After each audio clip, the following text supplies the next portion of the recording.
Selamat sore adik-adik. Sore. Bagaimana kabarnya hari ini? Baik, sangat baik, luar biasa, fantastis. Yes, yes, yes. Ya, sangat semangat ya. Semangat. Nah, adik-adik, hari ini pertemuan kita itu akan dilakukan tentang bimbingan klasikal. Sebelum kita memulai pembelajaran kita, kita akan awali dengan doa. Ada yang mau pimpin kita dalam doa? Saya, Bu. Ya, silakan. Mari kita doa. Doa dimulai. Doa selesai. Ya, terima kasih Dinda sudah memimpin kita dalam doa. Nah, hari ini kita akan belajar tentang motivasi belajar. Ada yang tahu apa itu bimbingan klasikal? Saya, Ya, apa? bimbingan yang dilakukan satu kelas. Ya, betul sekali. Bimbingan klasikal itu bimbingan yang dilakukan satu kelas. Nah, adik-adik, topik kita pada hari ini yaitu tentang motivasi belajar. Tujuannya akan kita capai yaitu peserta didik dapat memahami apa itu motivasi belajar. Teknik yang akan kita lakukan yaitu teknik diskusi kelompok. Namun sebelum kita melakukan pembelajaran kita pada hari ini, juga kalau kita melakukan bimbingan klasikal kita 30 menit ke depan. Apakah semuanya setuju? Setuju. Ya, kita akan melakukan bimbingan klasikal kita. Pak, perhatikan, kayaknya semuanya mengantuk ya. Ya, sebelum kita lanjut pelajaran kita lakukan ice breaking. Ya, semuanya berdiri. Kita di sana, di sana, di sana.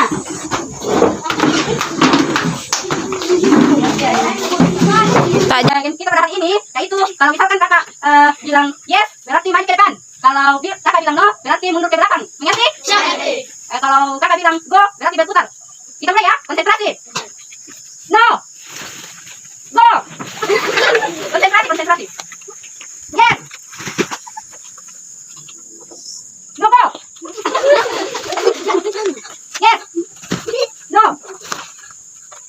Yes, go. Ya, semuanya kembali ke tempat duduk. Ini kakak akan memperlihatkan tentang motivasi belajar. Silakan semuanya berkumpul. Karena kita tidak mempunyai LCD, jadi kita nonton di laptop saja. Kalau perlu didefinisikan, lifelong learning ini adalah proses belajar yang selalu berlanjut dan dilakukan karena keinginan serta motivasi dari diri sendiri. Jadi, proses belajarnya bahkan bisa berlanjut di luar sekolah ataupun perkuliahan. Ya ibaratnya gini, lo mau belajar soal dunia marketing karena ya emang lo pengen bangun bisnis lo sendiri gitu. Nah, kalau alasan lo mau belajar itu asalnya adalah dari diri sendiri, kemungkinan besar lo bakal jadi lebih semangat dan termotivasi buat ngejalaninnya. Karena ya dari diri lo, buat diri lo juga gitu. Menurut konsep lifelong learning ini juga, Ya, adik-adik, setelah menonton video yang kakak tunjukkan, pelajaran apa yang adik-adik dapat simpulkan? Ya, silakan. Motivasi adalah suatu dorongan yang timbul pada diri seseorang secara sadar atau tidak sadar untuk melakukan suatu tindakan dengan tujuan tertentu. Ya, betul sekali.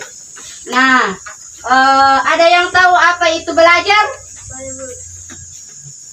Belajar adalah suatu upaya yang dilakukan seorang untuk mendapatkan perubahan perilaku baik dalam bentuk pengetahuan maupun pengetahuan. Ya, betul sekali.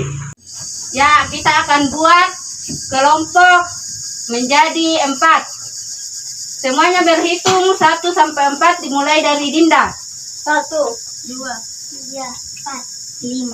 1. 1, 2, 3, 4. 1. 1, 2, 3, 4.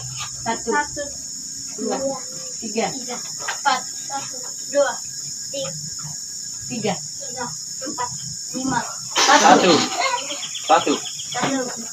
2. Ya, siapa yang ambil nomor Nomor 1 berarti semuanya berkumpul di kelompok 1. Silakan. Yang nomor 1 di sini, nomor 2 di sini, nomor 3 di belakang, sama nomor 4.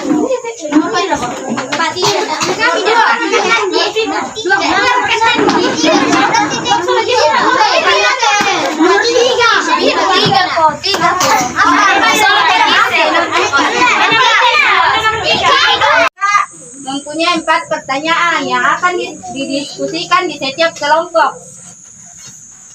Ini kelompok 1, kelompok 2, kelompok 3.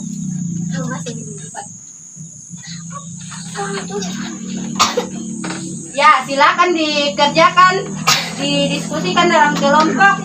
Nanti mewakili 1 orang untuk membacakan hasil diskusinya. Kita kerjakan 5 menit ya.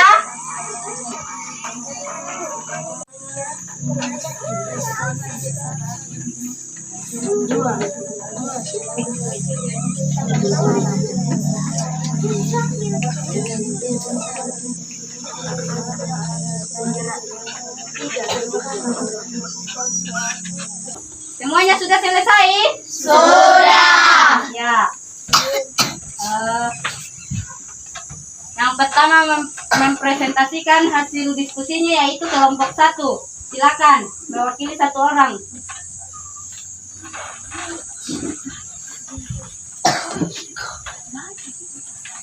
Motivasi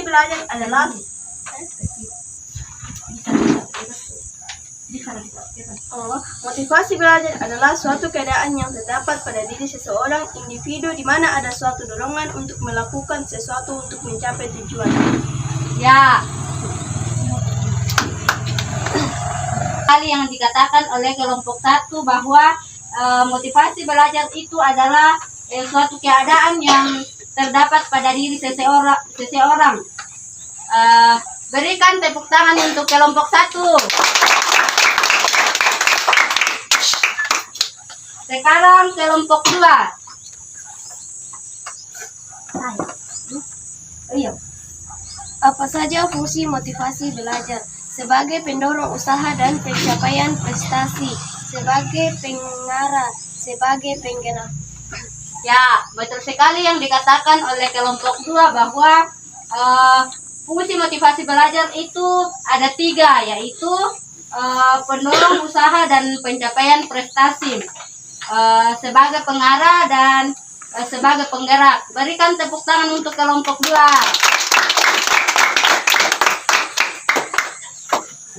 Sekarang kelompok 3. Apa faktor yang mempengaruhi motivasi belajar? Cita-cita dan aspirasi, kemampuan, kondisi siswa, dan kondisi lingkungan. Ya, betul sekali yang dikatakan oleh kelompok 3 bahwa faktor yang mempengaruhi motivasi belajar yaitu cita-cita, kemampuan, kondisi siswa, dan kondisi lingkungan. Berikan tepuk tangan untuk kelompok 3.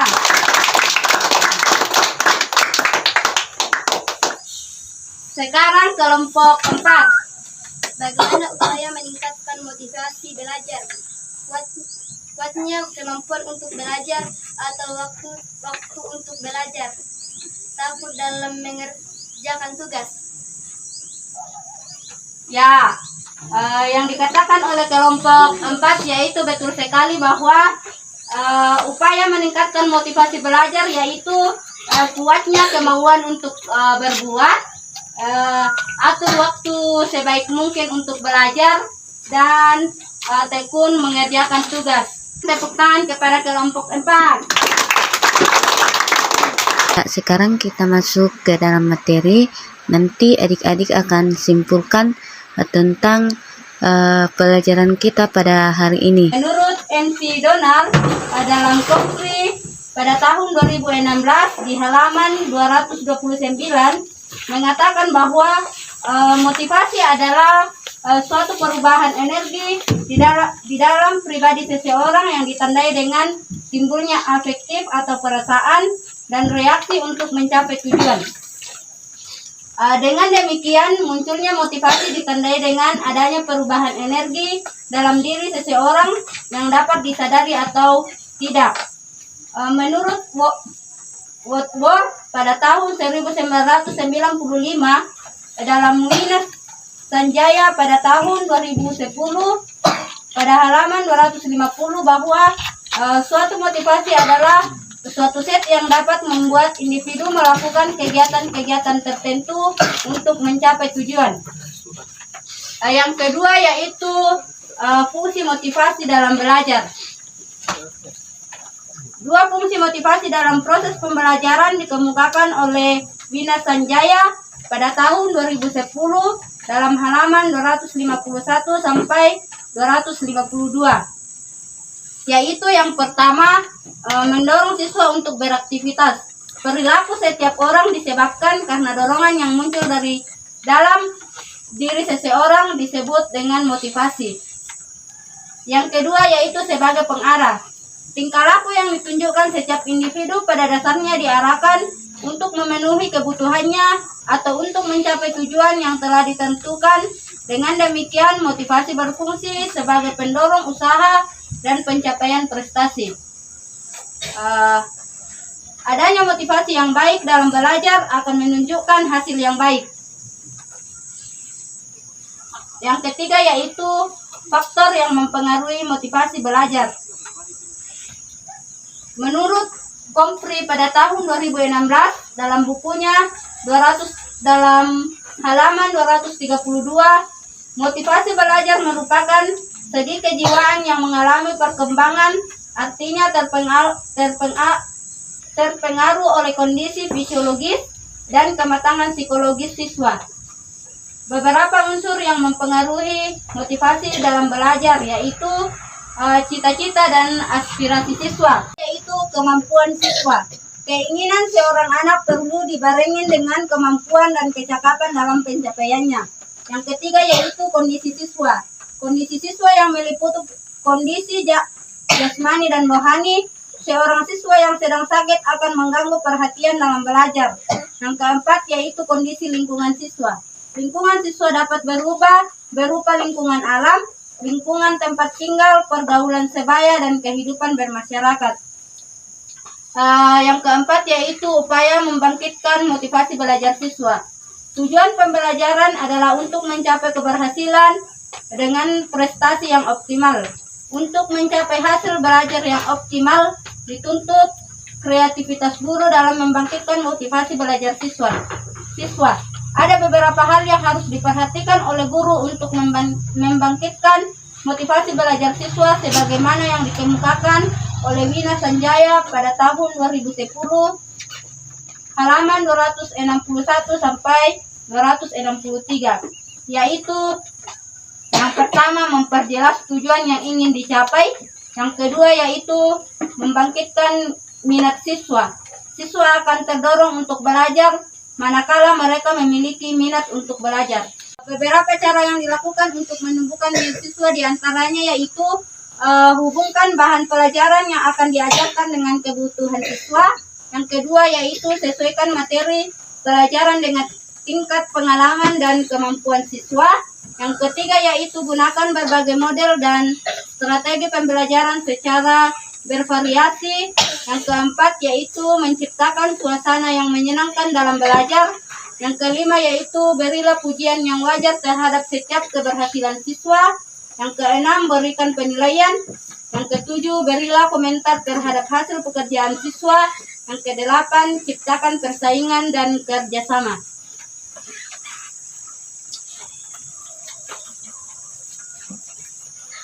Ya, adik-adik, setelah belajar tentang motivasi belajar pada hari ini, apa yang adik-adik dapat simpulkan? Mungkin bisa disampaikan oleh dua orang. Ya, silakan Linda. Setelah belajar tentang motivasi belajar, saya jadi tahu bahwa motivasi itu sangatlah penting untuk menajam kegiatan belajar kita. Karena adanya motivasi, maka belajar tidak akan terasa berat. Ya, betul sekali. Ada lagi? Saya Bu. Ya, silakan. Motivasi belajar itu usaha dalam diri kita untuk menimbulkan kegiatan belajar sehingga tujuan yang kita kehendaki tercapai. Ya, betul sekali. Terima kasih, Jessie. Ya, adik-adik, sampai di sini pertemuan kita pada hari ini. Kakak ucapkan terima kasih karena sudah mau berpartisipasi untuk melakukan bimbingan klasikal kita. Untuk menutup pertemuan kita pada hari ini, salah satu untuk memimpin kita dalam doa. Ya, silakan Gisel. Ya adik-adik, sampai di sini pertemuan kita hari ini. Sampai ketemu minggu depan. Ya, terima kasih guys, Gisel sudah memimpin kita dalam doa.